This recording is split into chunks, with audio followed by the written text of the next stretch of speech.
Atos dos Apóstolos, capítulo 13. Entre os profetas e mestres da igreja de Antioquia da Síria estavam Barnabé e Simeão, chamado Negro, Lúcio de Cirene, Manaém, que tinha sido criado com o rei Herodes Antipas, e Saulo. Certo dia, enquanto adoravam o Senhor e jejuavam, o Espírito Santo disse: Separem Barnabé e Saulo para realizarem o trabalho para o qual os chamei.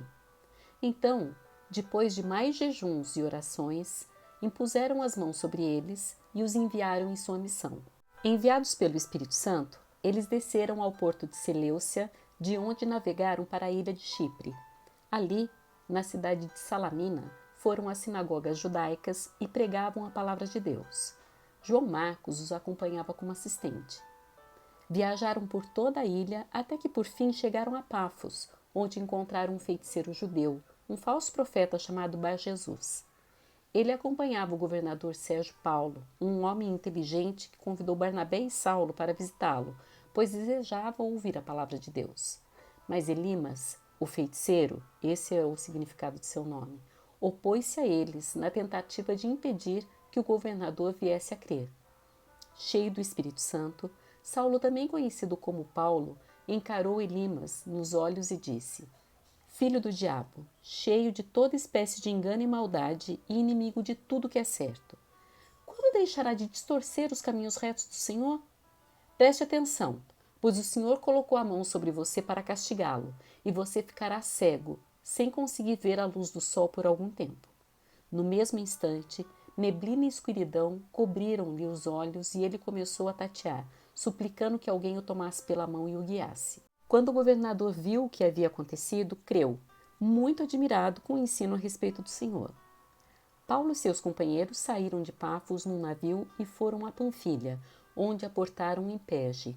Ali, João Marcos os deixou e voltou para Jerusalém. Paulo e Barnabé prosseguiram para o interior até a Antioquia da Psídia. No sábado, foram à sinagoga. Depois da leitura dos livros da lei e dos profetas, os chefes da sinagoga lhe mandaram um recado. Irmãos, se vocês têm uma palavra de encorajamento para o povo, podem falar. Então Paulo ficou em pé, levantou a mão para pedir silêncio e começou a falar. Homens de Israel e gentios tementes a Deus, ouçam-me. O Deus dessa nação de Israel escolheu nossos antepassados e fez que se multiplicassem e se fortalecessem durante o tempo em que ficaram no Egito. Então, com um braço poderoso, ele os tirou da escravidão. Ele suportou seu comportamento durante os 40 anos em que andaram sem rumo pelo deserto. Destruiu 7 nações em Canaã e deu seu território a Israel como herança. Tudo isso levou cerca de 450 anos.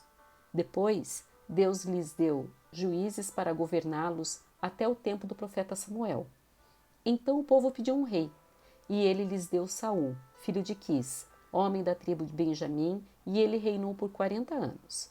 Mas Deus removeu Saul e colocou em seu lugar Davi, a respeito de quem Deus disse: Davi, filho de Jessé, é um homem segundo o meu coração, fará tudo o que for da minha vontade. E Jesus, um dos descendentes de Davi, é o Salvador que Deus concedeu a Israel, conforme sua promessa. Antes da vinda de Jesus, João Batista anunciou que todo o povo de Israel precisava se arrepender e ser batizado. Quando João estava concluindo seu trabalho, perguntou: Vocês pensam que eu sou Cristo? Não sou. Mas ele vem em breve, e não sou digno sequer de desamarrar as correias de suas sandálias. Irmãos, vocês que são filhos de Abraão, e também vocês gentios tementes a Deus, esta mensagem de salvação foi enviada a nós. O povo de Jerusalém e seus líderes não reconheceram que Jesus era aquele a respeito de quem os profetas haviam falado. Em vez disso, eles o condenaram e, ao fazê-lo, cumpriram as palavras dos profetas que são lidas todos os sábados. Não encontraram motivo legal para executá-lo, mas ainda assim pediram a Pilatos que o matasse. Depois de cumprirem tudo que as profecias diziam a respeito dele, eles o tiraram da cruz e o colocaram num túmulo, mas Deus o ressuscitou dos mortos. E por muitos dias ele apareceu àqueles que o tinham acompanhado da Galiléia para Jerusalém. Agora eles são suas testemunhas diante do povo. Estamos aqui para trazer a vocês esta boa nova. A promessa foi feita a nossos antepassados, e agora Deus a cumpriu para nós, os descendentes deles, ao ressuscitar Jesus. É isso que o segundo salmo diz a respeito dele. Você é meu filho, hoje eu o gerei. Pois Deus havia prometido ressuscitá-lo dos mortos, para que jamais apodrecesse no túmulo. Ele disse: eu lhes darei as bênçãos sagradas que prometi a Davi. Em outro salmo, ele explicou de modo mais direto: não permitirás que o teu santo apodreça no túmulo.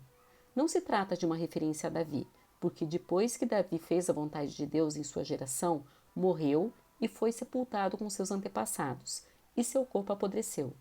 É uma referência a outra pessoa, a alguém a quem Deus ressuscitou e cujo corpo não apodreceu. Ouçam, irmãos, estamos aqui para proclamar que por meio de Jesus há perdão para os pecados. Todo o que nele crê é declarado justo diante de Deus, algo que a lei de Moisés jamais pôde fazer. Por isso, tomem cuidado para que não se apliquem a vocês as palavras dos profetas. Olhem, zombadores, fiquem admirados e morram, pois faço algo em seus dias, algo em que vocês não acreditariam, mesmo que lhes contassem.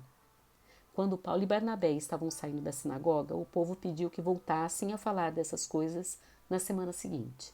Muitos judeus e gentios devotos convertidos ao judaísmo seguiram Paulo e Barnabé, que insistiam com eles para que continuassem a confiar na graça de Deus.